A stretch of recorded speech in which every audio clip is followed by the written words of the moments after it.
విషాదాల నెలగా మారిపోయింది.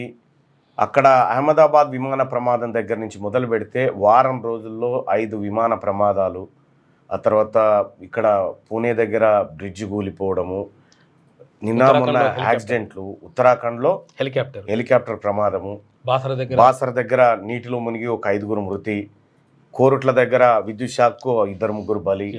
మొత్తం ఈ నెలంతా ఎటు చూసినా కూడా విషాదాలతోనే కనిపిస్తూ ఉంది.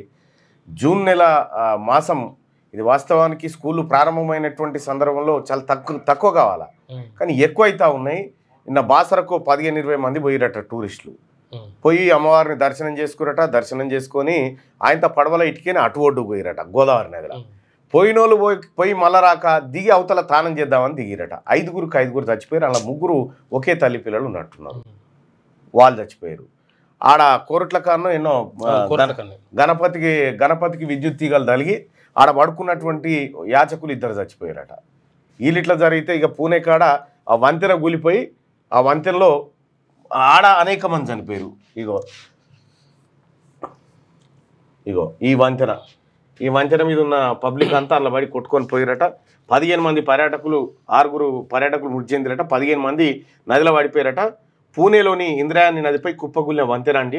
ఇదే వంతెన, ఎక్కడదో పాత వంతెన.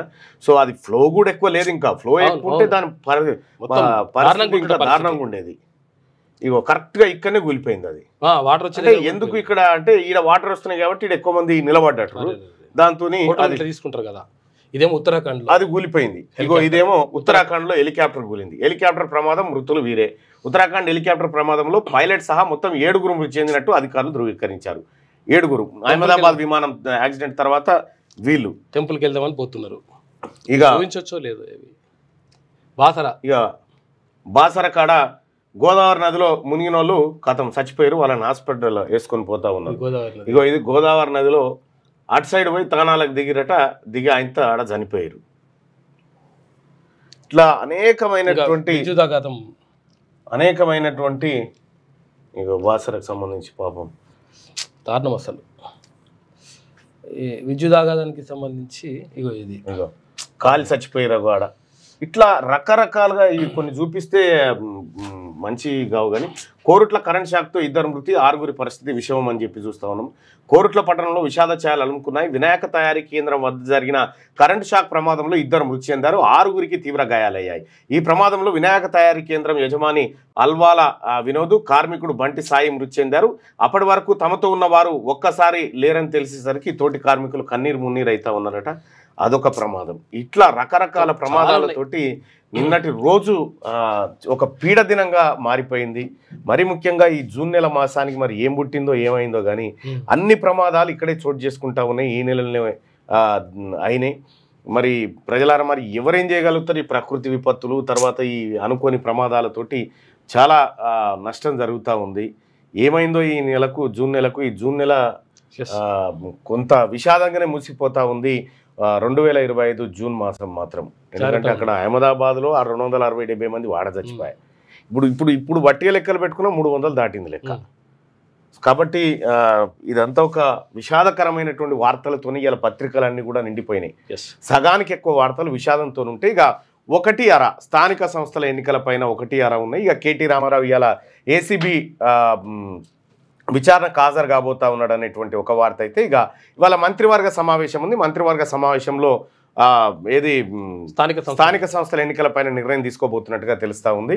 సో స్థానిక సంస్థల ఎన్నికల పైన స్థానిక సంస్థలు ఎప్పుడు వచ్చినా బీసీజేఏసీ పోటీకి సిద్ధంగా ఉంది. స్థానిక సంస్థల ఎన్నికల్లో బీసీల ఓట్లు బీసీలకి అనేటువంటి నినాదంతో ముందుకొస్తున్నటువంటి ఈ బీసీజేఏసీ ఇది విస్తృతంగా ప్రజల్లోకి పోవడానికి ఇప్పటికే అనేక ప్రణాళికలు రూపొందించుకోవడం జరిగింది.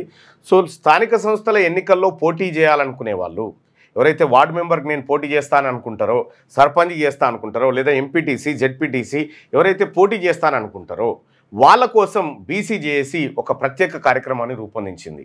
మీరు పోటీ చేసేటువంటి ఆసక్తి మీ దగ్గర ఉంటే మీకు ఇక్కడ గూగుల్ ఫామ్ మీకు కనిపిస్తుంది.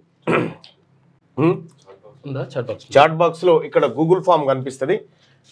ఇక్కడ మీరు స్థానిక సంస్థల ఎన్నికల్లో పాల్గొనాలనుకుంటున్నారా, పోటీ చేయాలనుకుంటున్నారా, యాక్చువల్గా ఇది పోటీ చేయాలనుకుంటున్నారా అనేది ఇది దీంట్లో మీరు ఈ ఫామ్ని క్లిక్ చేస్తే సర్పంచ్లు, ఎంపీటీసీలు, జెడ్పీటీసీలు, ఎస్ ఇక్కడ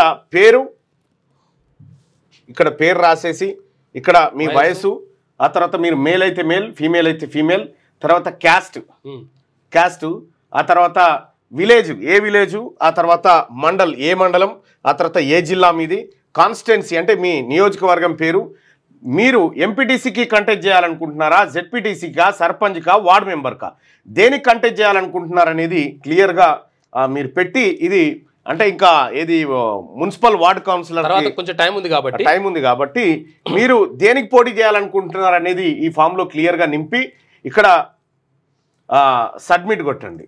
6వ తరగతి నుండి 10వ తరగతి విద్యార్థులకు గొప్ప అవకాశం. ఏపీ, తెలంగాణ మరియు సిబిఎస్ఈ విద్యార్థులకు ఎలాంటి అడ్మిషన్ ఫీజు లేకుండా సంవత్సరానికి కేవలం 1000 రూపాయలకే ఐఐటీ స్టాండర్డ్స్ తో ఆన్లైన్ ట్యూషన్స్ చెప్పబడును. 15 ఏళ్ల సుదీర్ఘ అనుభవం గల ఫ్యాకల్టీతో క్లాసులు నిర్వహించబడును. ఇప్పుడే ప్లే స్టోర్ నుండి ధర్మవాహిని యాప్ ని డౌన్లోడ్ చేసుకోండి. వివరాలకు సంప్రదించండి 7893051526.